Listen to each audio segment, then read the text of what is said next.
अब बात भ्रष्टाचार की और मलाईदार पोस्टिंग की। मामला पीडब्ल्यूडी विभाग से जुड़ा है, जिसको कहते हैं कि पूरी गंगा बहती है सरकारी खजाने का। 30,000 करोड़ रुपए का बजट है उसका। लेकिन इस विभाग की कार्यशैली से योगी सरकार के मंत्री और विधायक काफ़ी नाराज हैं। आप ये भी कह सकते हैं कि मंत्री और विधायक अपनी ही सरकार के इंजीनियरों की पोल खोल रहे हैं, पीडब्ल्यूडी के भ्रष्टाचार की पोल खोल रहे हैं। और उन्होंने खाली मौखिक नहीं बोला है, बाकायदा रिटर्न में पत्र लिखकर मुख्यमंत्री को दिया है कि पीडब्ल्यूडी विभाग में अधिकारी भ्रष्टाचार करते हैं। शीर्ष स्तर पर जो लोग बैठे हैं वो रिन्यूअल के नाम पर, ठेके पट्टे दिलाने के नाम पर, जांच के नाम पर भ्रष्टाचार कर रहे हैं। रामनाथ सिंह हैं जो ईएनसी लेवल के अफसर हैं, इनके ऊपर ये आरोप लगा है। प्रदेश में सड़कों की हालत सुधारने की जिम्मेदारी अजय चौहान, प्रमुख सचिव और पीडब्ल्यूडी पर है। लेकिन आप जानते हैं कि किसकी हालत ज़्यादा सुधर रही है, सड़क की या इंजीनियर की?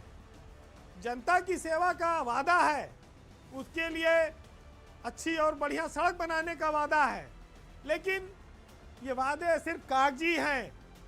ज़मीन पर तो आपको हिचकोले खाने ही हैं, मज़ा तो अधिकारी ही मानेंगे। अब चूंकि रामनाथ सिंह पीडब्ल्यूडी विभाग में बताया जाता है कि 15 सालों से मुख्यालय में तैनात हैं और यहीं पर वो जो इंजीनियरों की जांच होती है, सड़कों के जो टेंडर होते हैं, उनके मैनेजमेंट में वो काफ़ी इन दिनों चर्चित हैं। उनके खिलाफ योगी सरकार के मंत्री बलदेव औलख और मयंकेश्वर शरण सिंह ने, उन्होंने तो बाकायदा सीएम से मिलकर शिकायत की है। एक विधायक हैं, उन्होंने भी पत्र लिखा है कि चीफ इंजीनियर खुलेआम धांधली कर रहे हैं और मुख्यालय में बैठकर जूनियरों को डबल चार्ज दिलाते हैं और मुख्यालय में बैठकर अपने चहेतों को दोहरा चार्ज दिलाते हैं, वसूली करते हैं और टेंडर मैनेजमेंट करते हैं।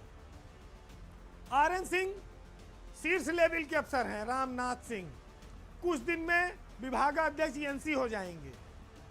तो जब दूसरे और तीसरे पायदान पे हैं तब इतना हाथ दिखा रहे हैं, और जब खुदे मुखिया हो जाएंगे फिर तो पूरे घर भर के समेट लेंगे अकेले। 15 साल से वो कैसे जमे हैं मुख्यालय में, उनके टेंडरों में कमीशन खोरी और वसूली का खेल कैसे चल रहा है, इन पर तबादला नीति का कोई नियम आज तक क्यों नहीं लागू हुआ, ये सब प्रमुख सचिव अजय चौहान को देखना चाहिए था। लेकिन बताते हैं कि आरएन सिंह और प्रमुख सचिव के बीच काफ़ी अच्छी छंती है, अजय चौहान और रामनाथ सिंह के बीच अच्छी साठगांठ है, और यही वजह है कि रामनाथ सिंह विभाग में एक दबंग इंजीनियर के रूप में अपनी पहचान बना चुके हैं। उनकी दबंगई का आलम यह है कि उनके कमरे में कोई भी आदमी मोबाइल लेके नहीं जा सकता। वो पहले बाहर रखवा देते हैं मोबाइल, तब वो लोगों से मिलते हैं।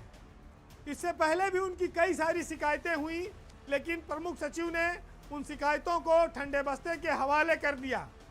उनके खिलाफ कोई कार्रवाई नहीं हुई। उनकी छवि एक बदनाम अफसर की बनी रही, जिसकी वजह से वो ठेकेदारों को रजिस्ट्रेशन, ब्लैकलिस्ट, वसूली, इन सब में वो धड़ाधड़ अपना काम जारी रखे हुए थे। उन्होंने अपने पद का भरपूर दुरुपयोग किया।